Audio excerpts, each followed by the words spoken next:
The Day Before Thanksgiving, illustrated by David Cockcroft.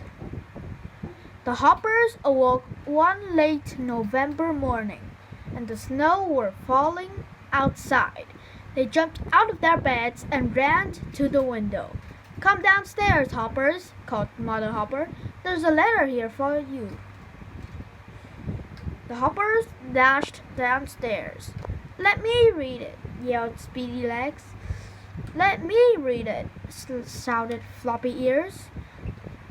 "I want to read it," howled Fluffy Tail.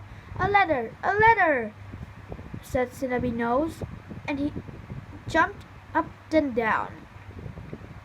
"I will read it," said Mother Hopper. She read the letter aloud. "Dear Hoppers, I invite all to come to my house in the woods to spend Thanksgiving Day. Your loving, Grandpa Grizzly." "Thanksgiving at Grandpa Grizzly's! Hooray!" shouted Snubby Nose. "Now it's time to bundle up to go to school," said Mother Hopper. "It is cold outside and snowing hard." Outside, the wind blew and the snow fell. The four Hoppers put on their warm coats, mittens, hats, and scarves. "This is the biggest snowstorm I have ever seen," said Speedy Legs. "The snow already comes halfway up to the windows," said Floppy Ears. "Let's get our sled out," said Fluffy Tail. "We can sled to school." The Hoppers got out their sled and took turns pulling each other on it. They led it all the way to school. The snow was very deep. Once they were in school, the snow came down harder and harder. By noon, the students could not see across the road. "Oh dear," said the teacher. "I think we'll have to have a snow day. After lunch, you must all go home." After lunch, Hoppers ran out the school to find their sled. But the snow has become so deep that they couldn't find it.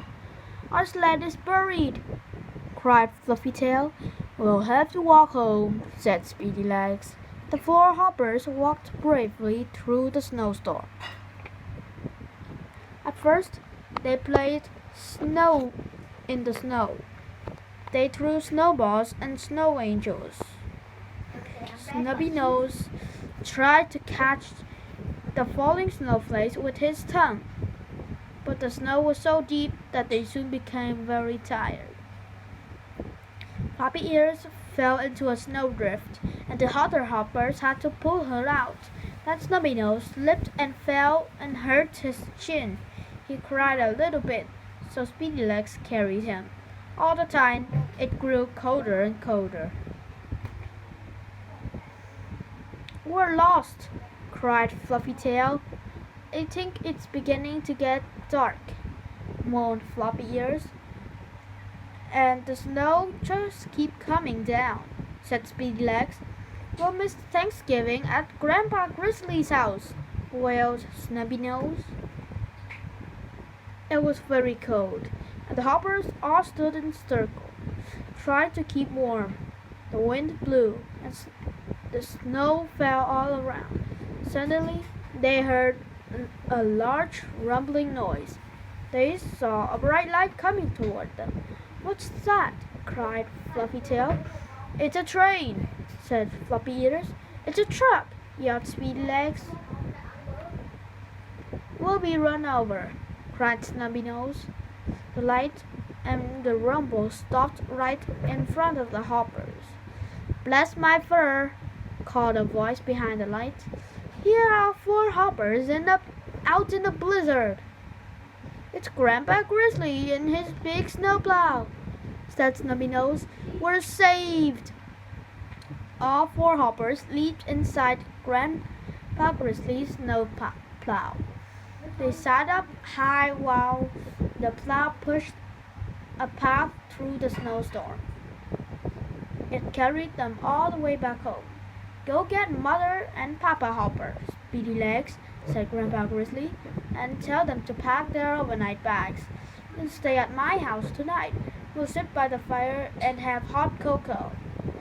And tomorrow we will have a big Thanksgiving feast. Hooray! Shouted Slippy Nose. Speedy Legs dashed into the house and brought out Mother and Papa Hopper as fast as he could. All the hoppers rode Grandpa Grizzly's snowplow to his big house. Inside, Grandpa Grizzly had a warm fire and hot cocoa. There were 6 bedrooms, all with snug feather beds. The next day they all had a wonderful Thanksgiving feast.